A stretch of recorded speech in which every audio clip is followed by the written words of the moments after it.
Bismillahirrahmanirrahim. Assalamualaikum warahmatullahi wabarakatuh. Perkenalkan, nama saya Kiki Herlina, NIM 51720011033, kelas E konversi.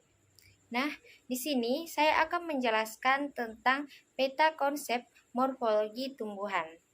Untuk mempersingkat waktu, saya langsung menjelaskannya, di mana peta konsep morfologi tumbuhan terbagi menjadi 3 bagian utama, yaitu ada akar, batang, dan daun.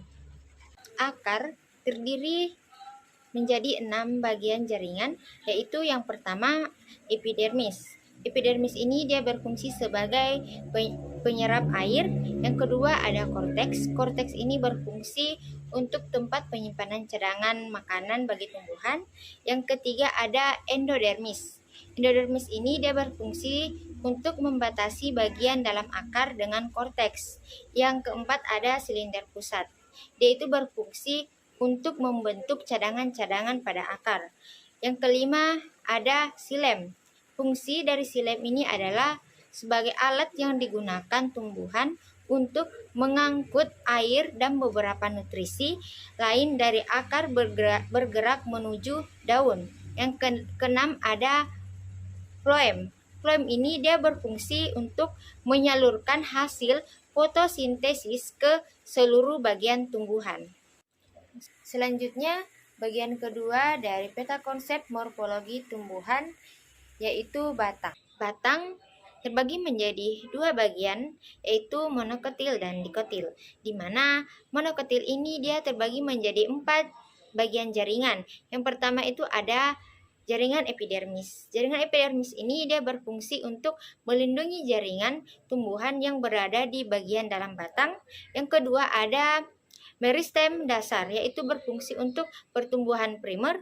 Yang ketiga ada floem, yaitu berfungsi untuk mengangkut hasil fotosintesis.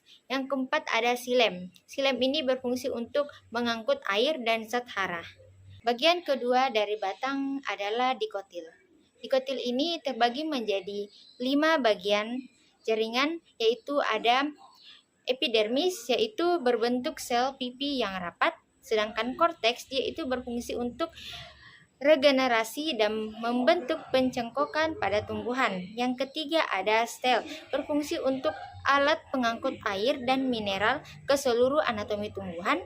Yang keempat ada floem. Floem ini dia berfungsi untuk mengangkut hasil fotosintesis ke seluruh bagian tumbuhan agar tumbuhan dapat tumbuh dan berkembang.